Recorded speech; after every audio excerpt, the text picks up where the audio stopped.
Hola, ¿qué tal? Bienvenidos a un nuevo episodio de La Voz del Bisturí. Hoy día tenemos como invitado al doctor Andrés Tapia, urólogo, también muy amigo mío desde hace mucho tiempo, compañero de la universidad, compañero de durante la especialidad, también rotamos juntos ahí en la beca.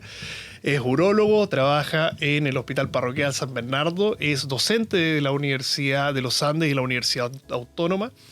Así que bueno, Andrés, bienvenido. Hace tiempo que no nos veíamos. Nosotros nos juntamos alguna vez también en Brasil mientras yo estaba haciendo mi especialidad y hace tiempo ya que no nos veíamos, así que es un buen momento también para ponernos al día cómo ha estado todo. Nos vayan a hablar respecto de andropausia, sexualidad masculina y salud masculina en general. Todo lo que tú me quieras preguntar. Y además yo voy a aprovechar de preguntarle algunas cosas a Joaquín, porque hay hartas cositas de la cirugía plástica que nos ayudan en urología. De hecho, hay muchos plásticos y urólogos que están trabajando en conjunto en todo lo que es la feminización masculina, por ejemplo, alguien que quiera hacer una transición sexual, cambiar de sexo. Claro. Eso lo están haciendo tanto los plásticos como los urólogos. O sea, no va solamente de un lado. Sí.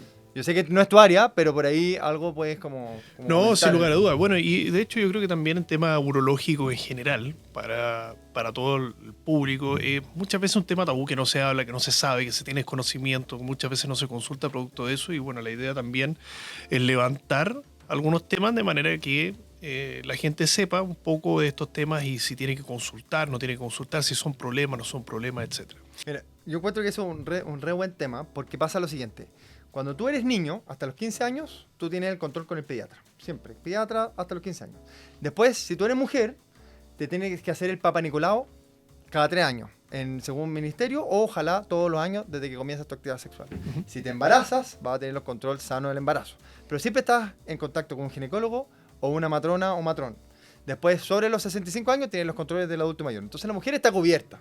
Pero el hombre, desde los 15 años hasta que comienza el chequeo prostático, que es como a los 50, está como un poco... En tierra de nadie. En tierra de nadie. Nadie Sí, como, no hay un screening, una razón para que el hombre entre 15 y 50 años vaya a un médico de manera regular. Entonces, y pasan cosas.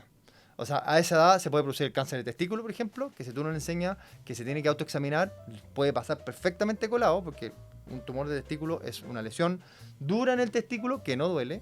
Entonces, si no se examina, no pasa. A esa edad se producen los cálculos renales, por ejemplo, que puede afectar a la mujer, pero también afecta al hombre. A esa edad empieza el tema que queríamos conversar, que es de andropausia. O sea, la testosterona empieza a bajar sobre los 40 años, más o menos un 0,5 a 1% al año. Entonces, todos estos problemas y otros problemas más tabú, como disfunción eréctil, problemas a nivel genital, etcétera, y no, como que no tienen con qué conversarlo, ¿me entendí? Claro, y es complicado conversarlo por ser temas tabú sociales, o sea, más que nada por un tema cultural, me imagino yo, que muchas veces hay reticencia a consultar, que no tengo problemas, etcétera, y efectivamente a veces hay tratamiento y apoyo en esto que pueden mejorar la calidad de vida de las personas. Claro, ¿qué hombre va a llegar a donde sus amigos le decir, oye, ¿sabéis que no se me para? O ¿sabéis que resulta que no estoy rindiendo bien con mi pareja? O no tengo ganas, no tengo deseo sexual. Todos son macho alfa, todos son tipo película James Bond, donde James Bond le están disparando, no sé qué, están a punto de matarlo y el gallo rinde como avión con la mina más rica de la película. Y nada, pues, y eso no es la realidad, ¿me entendí? Claro. Hoy día, por ejemplo, tuve un paciente que me decía, mira, creo que tengo un problema de disfunción eréctil. Me decía, ¿cuál es tu problema? ¿Cuál crees tú que es el problema? Pasa que tengo una actividad sexual satisfactoria y la segunda de la noche no puedo. Dije, viejo, eso no es una disfunción eréctil. O a veces funciona y a veces no. Yo le digo, bueno, pero cuando no tienes ganas, ¿le dices a tu pareja que no tienes ganas? No, pucha, es que cómo no voy a tener ganas, va a pensar que tengo otra, va a pensar que no sé qué. Y es como, o sea, perfectamente hay que normalizar que podemos no tener ganas una vez, ¿me entendí? Claro. Y todas esas cosas es súper útil conversarlas con alguien que sepa, en un lugar seguro, y de repente el urólogo te puede ayudar. Sin lugar a dudas. Oye, bueno, Andrés, primero que todo me gustaría escuchar un poco de ti, cómo es que llegaste al tema de la urología, cómo es tu historia personal, porque siempre es interesante saber. Muchas veces hay estudiantes de medicina o gente que está queriendo seguir un rumbo de la especialidad y no sabe muy bien cómo hacerlo y cuáles son las motivaciones de llegar a una u otra.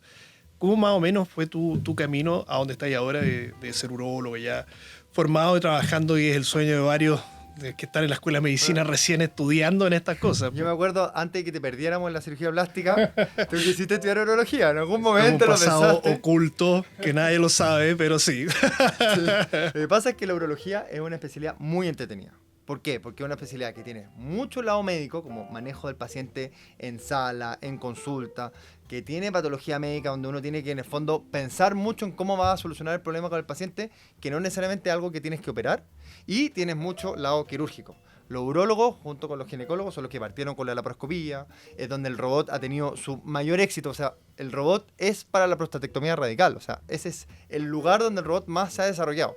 Que se esté usando en otras cosas, estoy de acuerdo. Pero el pic del robot siempre ha sido y siempre fue en la prostatectomía radical. Entonces, es una especialidad muy rica quirúrgicamente y muy rica médicamente. Entonces, tenía esta combinación médico-quirúrgica que era muy bacán. Y además, era una especialidad que tenía la ventaja de que no tenía turnos presenciales. Yo me acuerdo que tú también querías urología, pero no me acuerdo mucho por qué querías urología. No, yo creo que era la misma razón que tú estás diciendo, que es una especialidad que tenía, del punto de vista quirúrgico, tiene muchos gadgets, muchas cositas que puedes hacer. Juguetes, sí. O sea, vas por la endourología, cirugías grandes, cirugías pequeñas, puedes hacer la litotricia, que es una cosa que está prácticamente por fuera del paciente. Entonces es bien versátil y como tú también mencionaste en algún minuto, el tema de que es una especialidad prácticamente directa. O sea, tú vas, terminas urología y ya estás como formado, por así decirlo, a pesar de que obviamente hay subespecialidad y tienes que seguir estudiando siempre como en todas las áreas de la medicina, pero como que ya puedes ejercer directamente tu profesión ya O sea, a plenitud. la urología general es muy entretenida, muy Claro. amplia y uno puede empezar a dedicarse. Sí. Ahora igual, cada vez más la medicina se está especializando. Pues está, O sea, por eso nunca hay a parar de estudiar, si es un está hecho. la endurología, están los gallos que les gusta más el trasplante, están los gallos que se dedican a la oncología, están los gallos que se están dedicando a la cirugía trans, está la reconstructiva, la parte de piso pélvico. Hay un montón como de ya como que, porque ya no vale, o sea, todavía en hospitales más chicos o lugares donde no hay tanto acceso, todavía está el super urólogo. Pero cada vez más se está complejizando más, está haciendo más difícil, entonces ya como que no vale un poco como el súper todo, sino que como que quieres empezar ya a dedicarte para resolver bien ese problema. Claro. Porque, por ejemplo, hace 10 años, no sé, ponte tú, 20 años atrás para ser más justo, tú tenías un cálculo en el riñón, lleno un cálculo grande coraliforme, así que son cálculos grandes que tienen casi todo el riñón lleno de cálculos, tú abrías ahí al paciente, abrías ahí el riñón como un libro, sacabas ahí el cálculo, cerráis el riñón, cerráis al paciente. Macanudo, dejáis al paciente sin cálculo, pero perdí ahí el riñón porque lo abriste como un libro, o sea, lo Claro. cortaste por la mitad, lo abriste, que es una anatrófica que se llama. Hoy en día no, hoy en día hacemos una percutánea, hacemos un hoyito chiquitito, con un canal chiquitito, donde podemos llegar, comernos cálculos, podemos hacer 2 o 3 canales, podemos operar a través de la uretra y a través de la percutánea al mismo tiempo, así, y ir comiéndonos el cálculo como un sándwich. Todas esas cosas, eso tenéis que empezar como pinchar el riñón de tal manera que no sangre, que puedas abrirlo bien. Eso es difícil. No, sin lugar a Técnicas dudas. pelúas que tú no tienes que ir desarrollando aquí. Por suerte nosotros hacemos harto en mi hospital, pero nos gusta mucho la endurología, entonces está re entretenida esa parte. Claro, no, sin lugar a duda. Por eso, bueno, siempre hay que mantenerse en línea con los conocimientos actualizados. Oye, André, a ver, en tu práctica clínica habitual, ¿cuáles son los problemas que tú ves? Que principalmente, bueno, hay diferentes, me imagino que áreas que pueden estar consultando, pero bueno, podemos partir primero por con el tema que habíamos conversado, de lo que es la andropausia y quizás de eso desprendernos un poco de los otros temas que te pueden estar consultando, como por ejemplo estética, como por ejemplo también disfunciones sexuales, etcétera. Partiendo por eso, ¿qué es el tema de la andropausia? ¿Qué es cómo se maneja? ¿En qué afecta realmente al hombre? Que es un tema súper, o sea, yo creo que es súper desconocido. Prácticamente nadie lo conoce. Sí. No, Es no se normal sabe que sea nada. desconocido, porque en realidad no existe o no es tan frecuente la andropausia propiamente tal como la menopausia. La menopausia básicamente en la mujer se produce a cierta edad, entre los 50 y 55 años, se produce una caída brusca en el fondo de la parte hormonal y se generan trastornos que son el rubor facial, todos los flashing y todas esas cosas que son súper claras. ¿Por Claro. qué? Porque ya deja de producir ya la parte de fertilidad de la mujer, ¿cierto? Entonces Sí. tenemos Hay un evento que hay lo un define. evento como muy claro en la menopausia de la mujer. Pero en cambio en el hombre, la andropausia propiamente tal no es tan aguda, sino que es más larvada, más lenta en el tiempo. Ya. Entonces, como te explicaba antes, la testosterona va disminuyendo de manera normal sobre los 40 años, entre 0,5 a 1% anual. Y eso, a la larga, en algunos hombres va a llevar a que pueda producirse el cuadro clínico que eventualmente podríamos llamar como andropausia, que es cuando tenemos una testosterona que está baja, Bajo niveles normales para la edad. bajo niveles, más que niveles normales, porque niveles normales es como menos de 250 nanogramos por decilitro, bajo 320 nanogramos por decilitro, que es un valor, ¿cierto?, en testosterona total, que medidos en dos mediciones separadas por 24 horas. O sea, una pasa un día, la otra, y en cierto horario, es todo súper estandarizado, porque la testosterona tiene ciclo. Entonces, uno tiene que medirla entre las 8 y las 10 de la mañana, y uno trata de medir la testosterona total y no la testosterona libre, etc. Son hartas cosas como... Son detallitos. Detallitos de la especialidad. Asociado a una disminución en la libido, menos problemas de la erección, o que puede ser porque no hay erecciones matutinas, o problema de la erección porque la calidad de tu erección no está tan buena, o sea, no está tan duro, para decirlo fácil, ¿cierto? Entonces, si yo tengo ese cuadro clínico, uno puede decir, bueno, tengo una andropausia. Pero en globo, esa andropausia no hay una edad clara, como en la mujer, ni tampoco hay estadísticas tan claras. O sea, se piensa que son como 2 a 3% de la población, o sea, masculina sobre los 40 años. Es poco. Es bajo. No es como lo que encontráis en la mujer, ¿me entendí? Hay factores de riesgo, la obesidad, el sobrepeso, la hipertensión, los problemas prostáticos se asocian, pero muchas veces no tiene que ver con eso. O sea, es como uno de los diagnósticos que pueden estar asociados a todo este tema de disfunción eréctil o no disfunción eréctil, pero problemas de tipo de la sexualidad del hombre, o sea, peri 40 años. El paciente va a consultar por baja libido y por problemas de la erección, eso habitualmente. Pero, ojo, porque mucha gente joven va a consultar por problemas de erección, y también mucha gente joven va a consultar por baja libido. ¿Por qué? Porque resulta que si tú estás estresado, si en tu pega te está yendo mal, estás con un problema con tu pareja, etcétera, perfectamente puedes tener una baja libido, porque la libido es lo primero que se afecta cuando tú estáis pasando un problema malo. O sea, no tienes ganas de tener sexo si estáis pasando lo pésimo, si estáis hiperestresados en la universidad o hiperestresados en el trabajo, ¿me entendí? O con problemas familiares, o se te muere, no sé, un familiar cercano, no te dan ganas de tener sexo. Entonces, la baja libido puede responder a muchos factores, no necesariamente a una baja de testosterona, ¿me entendí? Claro. Entonces, ¿yo por qué hago el alcance? Porque la gente joven llega muy preocupada. Estamos hablando de gente que no debiese tener problemas de erección, por ejemplo, y llega muy preocupada sintiendo que están con un problema insuperable, sobre todo si desde el primer acto sexual les está yendo mal. Entonces llegan y dicen, yo estoy fallado. Y no hay nada peor que un cabro de los 17, 18 años que siente que ya está fallado para el resto de su vida. Y es como un círculo vicioso, porque esa misma sensación de presión, de que tiene un problema, etcétera, va a aumentar aún más probablemente todos estos problemas de disfunción que pueda tener al minuto del acto sexual. Exacto. Mira, me gusta a mí cuando veo a un paciente con disfunción eréctil joven, después vamos a hablar de los viejos, hacerle el siguiente ejercicio. Lo voy a hacer directo a la cámara. Si tú, que estás viendo ahora el podcast, yo te puedo decir, ¿cómo digieres la comida que comiste hace 3 horas atrás? ¿Puedes controlar eso? O produce una erección, ahora, produce una erección. ¿Puedes hacer eso? Eso no lo puedes hacer, eso es algo automático, algo mecánico, un impulso que tú no controlas. Si tú quieres tener una erección, tienes que tener una situación sexual que te lleve a la erección, ver una pornografía, estar en una situación caliente. Pero tú no puedes controlarlo con tu mente, tu erección. Igual como tú no puedes controlar tu digestión. Entonces, paren de tratar de controlar la erección con la cabeza cuando es algo que tiene que salir natural. Y para poder tener una buena erección, en caso de que el problema sea psicológico, tú en el fondo lo que tienes que hacer es aprender a relajarte, usar técnicas de sexología, qué sé yo, para que en el fondo esto venga natural y no tratar de meterle cabeza. En el fondo es como decir, anda a ver una película y te tiene que gustar la película. Claro. No te puedes obligar, es una paradoja del placer, ¿me entendí? Entonces, eso pasa mucho con los jóvenes, que pueden sentir una baja libido porque les da miedo, si les fue mal en una actividad sexual, tienen esta disfunción eréctil de causa psicológica. Entonces, pues, viene la pareja y quiere tener sexo, bueno, ellos van a decir, chuta, me asusto, hoy día no, me duele la guatita, no sé, pues van a partir con el dolor de cabeza, claro, típico de... Y en realidad no es que tengan tan pocas ganas, sino que les da miedo no rendir. Exacto. Y ese típico paciente anda perfecto en la masturbación y tiene sus erecciones matutinas.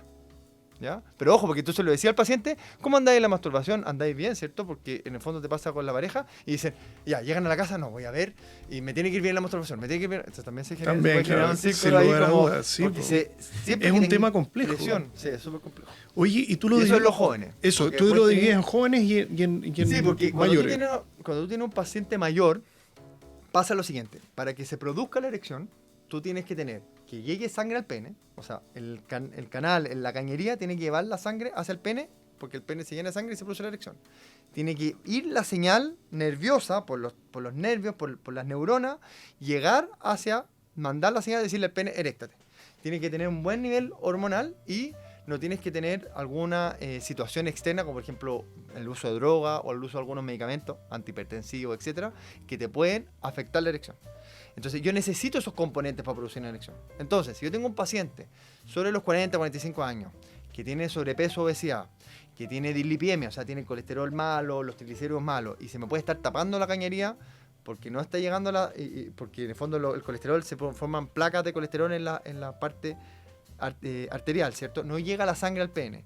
O tengo una diabetes que me está comiendo los nervios y no me está llevando la señal al pene. Bueno, ese paciente que está teniendo problemas de erección, perfectamente, si está teniendo problemas de que llegue la sangre al pene, voy a estar teniendo problemas de que le llegue la sangre al corazón. Claro, y puede ser más un generalizado factor de riesgo para un infarto. O sea, es un paciente que yo no puedo suponer que la causa es psicológica, sino que tengo que demostrar que no hay otra causa que sea clínicamente significativa. No sé si me explico. O sea, que realmente sea importante desde el punto de vista orgánico, y después yo puedo ver si es psicológico. 100%, o sea, se hace al final la causa psicológica como un diagnóstico de descarte después de haber descartado todas las otras patologías, claro, que pueden ser de determinar mayor gravedad en el paciente. Y me ha pasado, yo muchas veces, bueno, no muchas, pero como 3 o 4 veces me ha tocado pacientes que llegan con estos problemas de erección, una erección de peor calidad, como a media asta que dicen los pacientes, y resulta que los manda al cardiólogo, les pide un electrocardiograma y todo el estudio metabólico, y te encuentras que están preinfarto. Y me ha tocado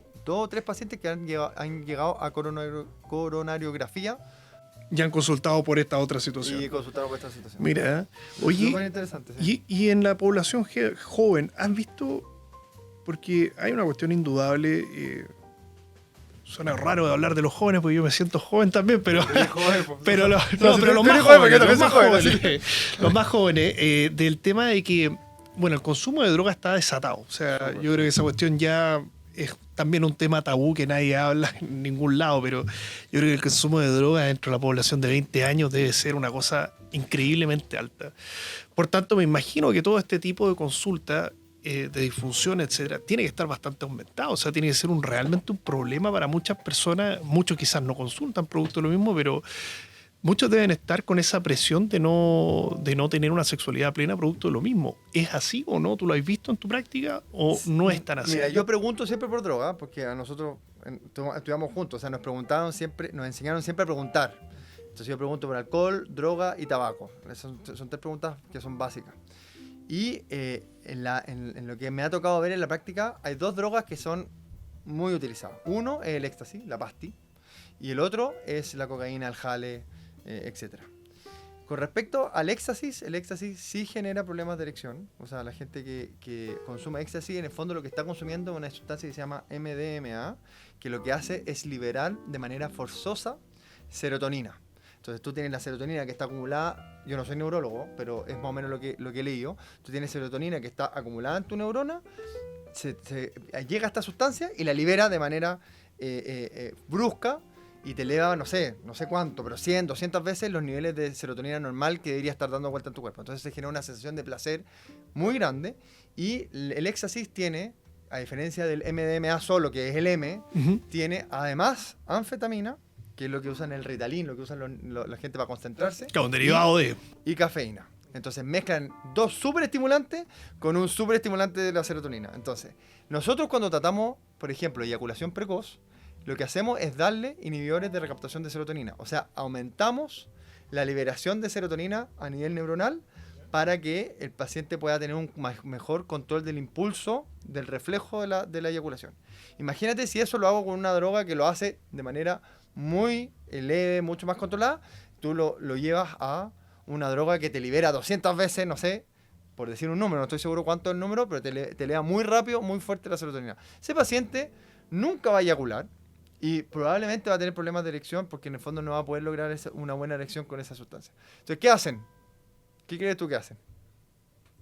No lo sabría. Se compran una pastillita azul, pues se toman un mezclan, claro. Bueno, y eso es... Y al final, a la larga, empiezan a producir, y se empiezan a producir trastornos, porque empiezan a mezclar la sexualidad con estas sensaciones hiperintensas de placer, en el fondo. Bueno, eso yo creo que hay que hablarlo con una psicóloga que entienda más del tema, pero lo que me ha tocado ver como por arriba, en el fondo, sin ser especialista en la parte de la salud mental, es que me da la sensación de que pasa eso.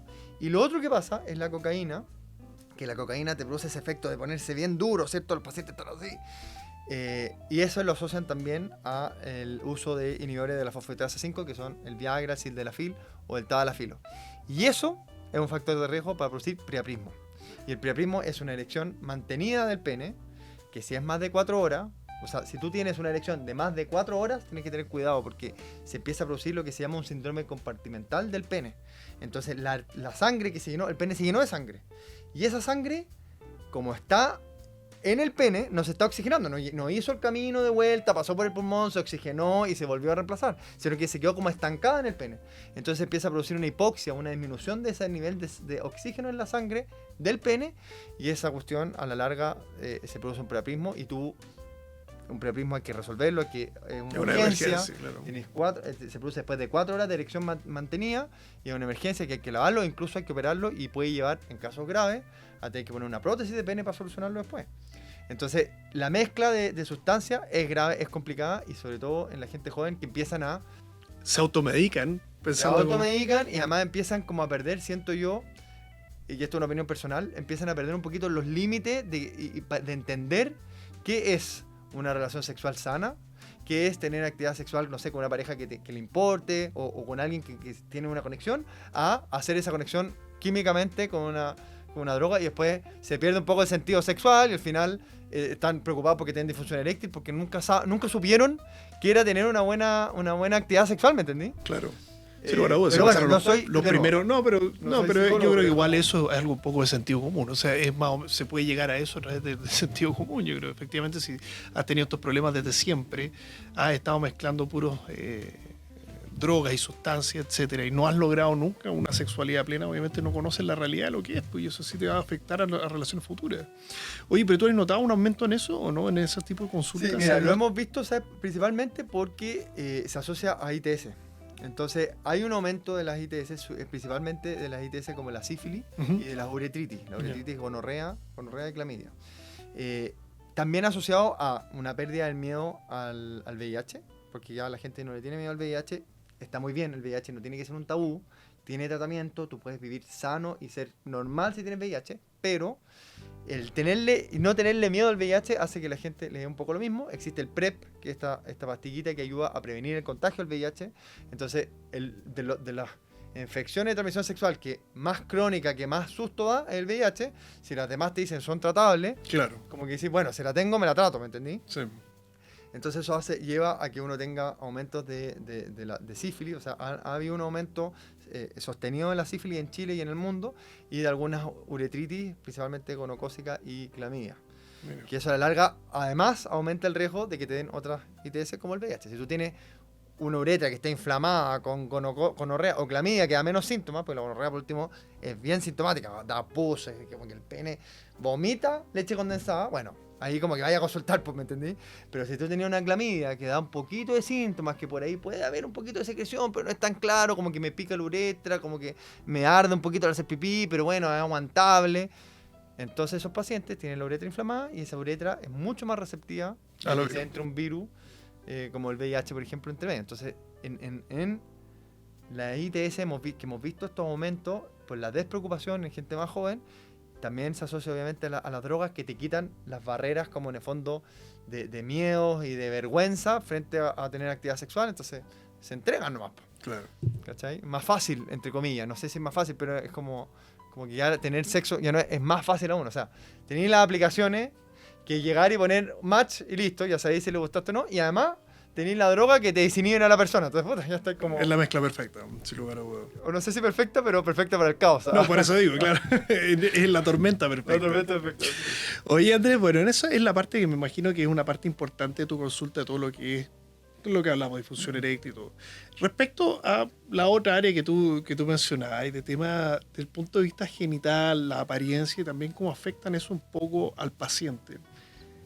¿Cuáles son las consultas que tenís? ¿Qué es lo que te llega a ti generalmente respecto a lo mismo que hemos hablado? O sea, penes embutidos, penes pequeños, penes grandes, que eso también me imagino que debe ser harto de consulta para ti, y que también es un tema tabú respecto al punto de vista más que nada, como por así decirlo, estético o físico del pene propiamente tal. Mira, yo no soy andrólogo, que son los andrólogos son los que se dedican a los genitales masculinos principalmente, y a la hormona y a la parte de la fertilidad. Los andrólogos ven fertilidad, problemas del pene y problemas como de la parte genital en general. Pues se me puede estar pasando algo, no sé si hay algún andrólogo viéndome y me dice, oye, este gallo nos dejó fuera la mitad de lo que hacemos. No, pero eso como en general. Entonces por ahí ellos ven mucho más esto. Pero incluso nosotros, que somos médicos urólogos más generales, y yo que me dedico más a la endurología en este momento y a la urología general, me toca mucho ver pacientes que con mucha vergüenza te cuentan de a poco, te van dando a entender que tienen problemas con su pene.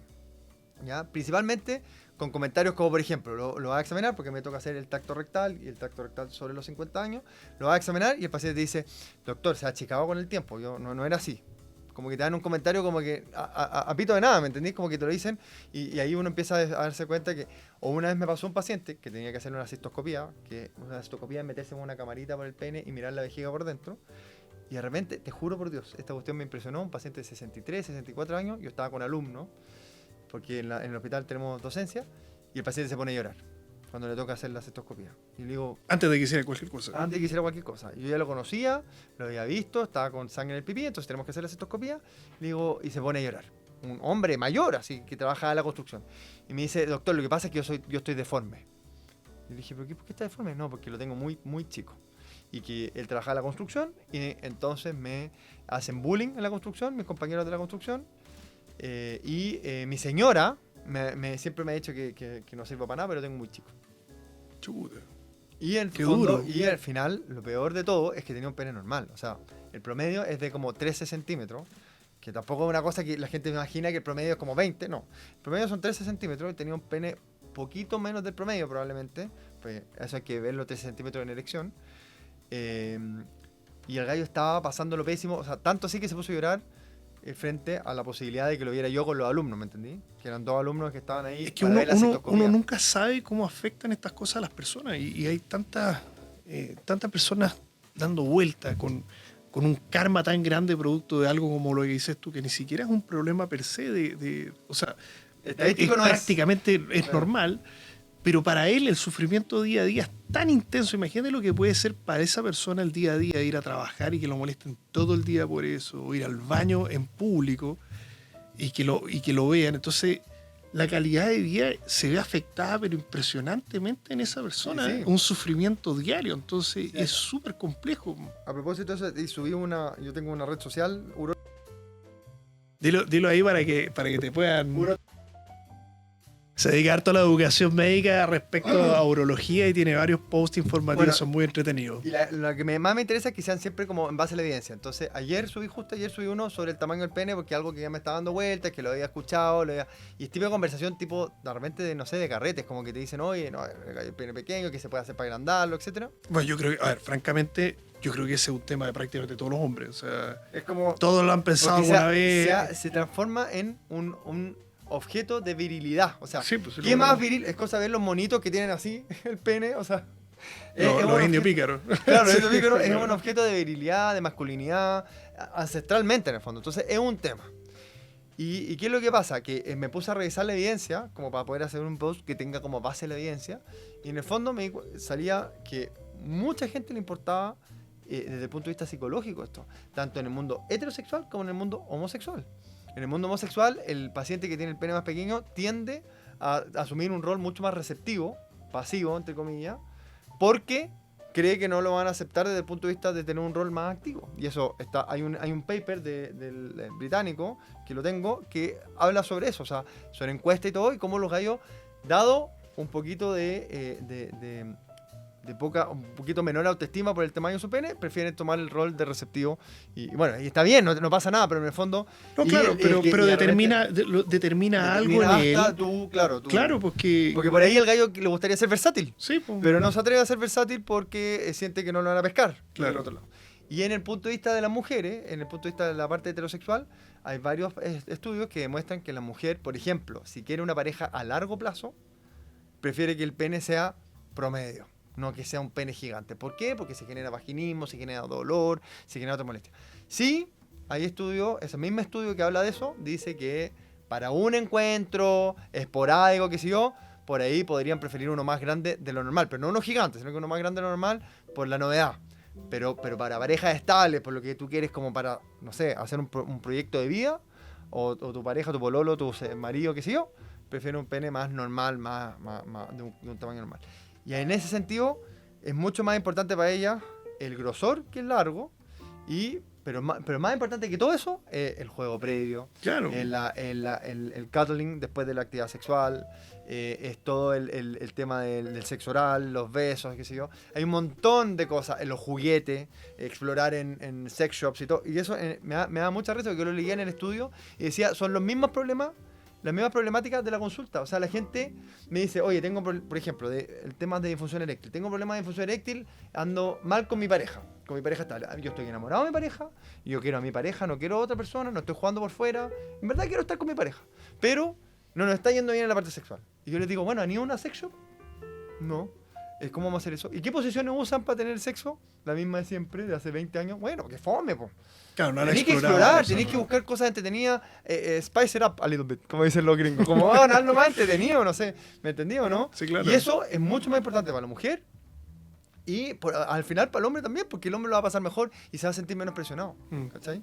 Entonces, es un temón. De nuevo, yo no soy andrólogo, pero al final uno lo va viendo en la consulta y a mí me gusta como generar el espacio, como que les digo, pero a ver, loco, ¿qué estáis haciendo? Es que el minuto de apertura con ustedes, por lo mismo que decís Claro. tú, o sea, no hay un minuto de un doctor como de cabecera para el hombre en esa. Entonces me imagino que en la consulta contigo es minuto de que te preguntan todas esas cosas que se han retenido quizás por años. No, y para que te piden perdón. Algunos pacientes, claro. perdón por preguntarles, te digo, viejo, esta consulta es 100% tu espacio. O sea, este metro cuadrado que hay acá es tuyo. Claro. Yo vengo acá a ver si te puedo ayudar. Claro. Porque muchas veces uno puede acompañar más que ayudar. Sí. Y dale, suelta. Y pasa en todo sentido. Bueno, cuando manejamos pacientes oncológicos, pasa al revés. Paciente oncológico que tiene un cáncer, en el fondo, que está asustado, que le da pena, que no sé qué. Entonces, les da vergüenza ponerse a llorar, les da vergüenza decir, oye, pero este es un espacio tuyo. Llora, descárgate, haz con los alumnos que estamos, igual en la Universidad de los Andes, no me pagan por decir esto, pero igual es verdad que tiene un sello un poquito más humano, por lo menos en mi experiencia, y con los alumnos tratamos de hacer eso, como de darle un espacio al paciente, y ahí por último a veces salen los alumnos, pero yo les trato de enseñar de cómo dar mala noticia, y usamos el Spike, no sé si te acuerdas del Spikes, que es como, son varias fases para poder dar una mala noticia y para poder entablar un entorno adecuado, ir conversando de manera adecuada para que el paciente se sienta cómodo. Entonces, en todo sentido, tanto si tiene un problema sexual, como si tiene un problema banal, como si tiene un problema oncológico, es su espacio. Sin lugar a dudas. Es súper importante eso, porque a veces nosotros tendemos, bueno, hace poco salió en el diario eso, que cuánto se demoraban los médicos en interrumpir al paciente, que era como, se demoraba cada médico como 5 segundos en que llegaba el paciente a comentar algo y tú ya lo interrumpías.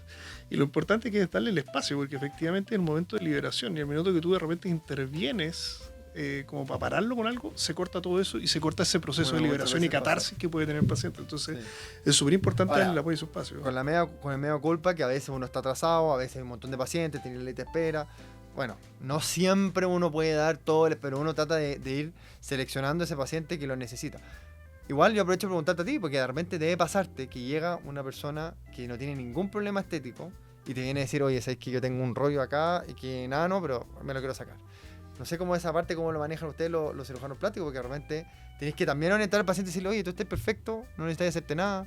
Sí, mira, lo más importante en esto es conocer tus capacidades y a lo que puedes llegar y si puedes solucionar el problema. Yo siempre le digo a mis pacientes también lo mismo. Tú tienes que entender muy bien el problema que tiene el paciente, porque muchas veces lo mismo que comentabas tú. O sea, de repente vienen por A, pero el problema es C. No tiene nada que ver con eso. Entonces te están consultando por una cosa, pero la verdad el problema es otra cosa, nada que ver. O hay una sobrepercepción de un problema que no existe. Entonces tú tienes que saber muy bien si con las herramientas quirúrgicas que tú tienes puedes ayudar al paciente y con la intervención que vas a hacer, el paciente se va a sentir satisfecho. Si yo noto que en la conversación que el problema no es tan grande, viene como algo asociado, a ese paciente llega, por ejemplo, no, quiero hacerme una rinoplastía y podríamos aprovechar de hacer, mira, aprovechando esto, me podríamos hacer esta cosa aquí.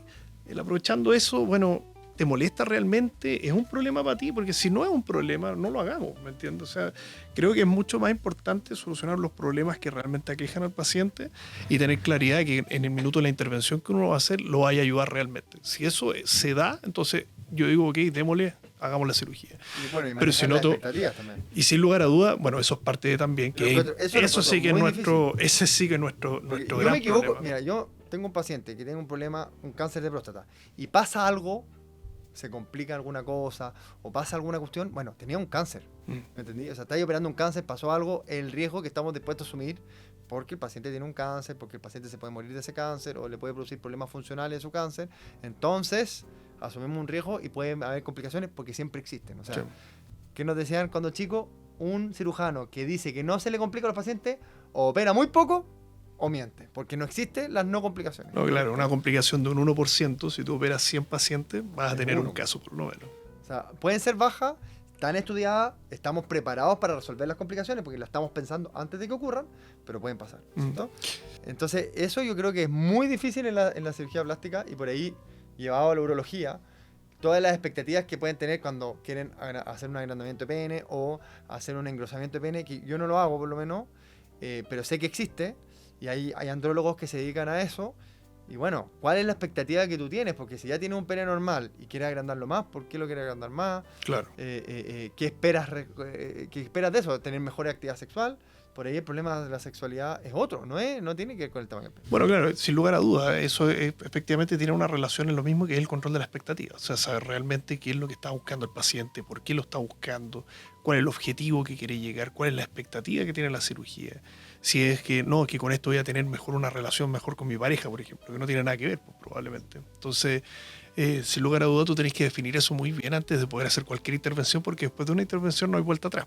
Entonces, si tú hiciste la intervención y resulta que no le solucionaste el problema, el paciente va a sentir que ahora probablemente pueda tener dos problemas. O sea, el problema que tenía previo y la cirugía. Entonces, súper importante.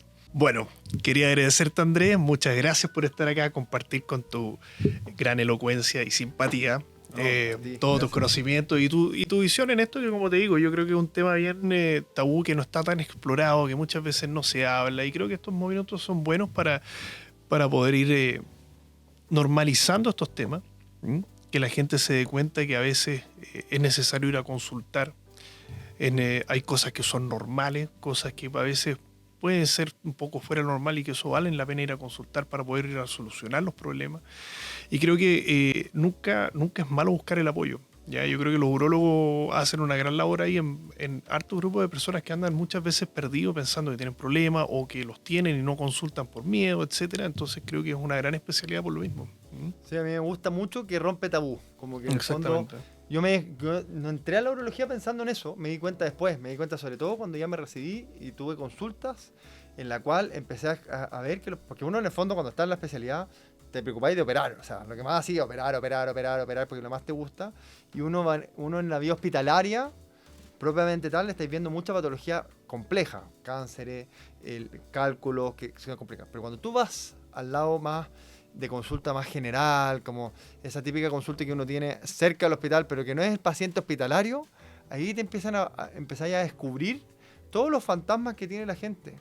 Y muchos de esos fantasmas, sobre todo en el hombre, sobre todo en una sociedad tan masculinizada como la nuestra, como la occidental, yo creo, bueno, más, no sé, la oriental yo creo que es más todavía, empezáis a darte cuenta que hay muchos fantasmas que se van repitiendo. Y resulta que el cabro chico que tiene problemas de erección, que está muerto de susto y que jura que es el único en el mundo, bueno, viejo, en esta consulta que tuve hoy día vi 4, ¿me entendí? O sea, no eres el único, hay un montón de cosas para hacer. Lo único que tienes que hacer es sacarte el tabú, preguntar, pedir ayuda y lo vamos a lograr. Por último, vamos a explorar el problema. ¿Me entendí? Y no solamente los urólogos, los sexólogos, hay kinesiólogos de piso pélvico, hay un montón de gente es todo un equipo, que sabe de esto y otros médicos que te pueden ayudar. Entonces, y eso va tanto en lo urológico como en los problemas de peso, la gente que tiene obesidad, que no sabe cómo manejarlo y tantos más. Y bueno, lo que haces tú, que realmente te puede ayudar con una pequeña cirugía, una pequeña mejora, aumentarle la autoestima a una persona. Y cambiar la vida, si es el tema. El día a día deja de ser lo mismo. Entonces esos fantasmas, uno lo ve, no sé si tú concuerdas conmigo, pero nosotros que hicimos la especialidad casi al tiro, después de terminado, como que nos metimos siempre en el rollo muy académico y uno de repente se descubre toda esta cosa que uno no ve en el hospital, sino que uno lo ve como en la consulta más normal. Sí, sin lugar a dudas. Eso está muy, muy lindo de la especialidad y al final hasta en los carretes, las comidas familiares, empiezan a salir los temas y al final te preguntan como, oye, mira. Bueno, nosotros los médicos siempre tenemos ese fantasma. En todo evento social somos objeto de cuestionamiento por varios temas nada que ver con las comidas o con los eventos que estáis viendo una receta. Oye, me decís la receta del remedio. Sí. Así que bueno, Andrés, muchas gracias. Muy entretenido verte. Bueno, no nos vemos nunca, pero por lo menos nos vemos para acá donde nos vemos. Oye, bueno, los invito a que sigan al doctor porque como les digo, tiene una gran presencia en redes sociales, educativo, sus posts muy buenos. ¿Cuál es el podcast? Uro Tapia Mingo. Tapia Mingo, eso me apellido. Así que bueno. Que te sigan a ti, pero bueno, te viene de tu. Sí, claro, ahí van a estar viéndolo. Oye, bueno, los dejo invitados a que nos sigan en La Voz del Bisturí. Vamos a estar presentes en Apple Podcasts, Spotify y Google Podcast también. Así que un abrazo a todos y nos vemos en el próximo capítulo. Gracias.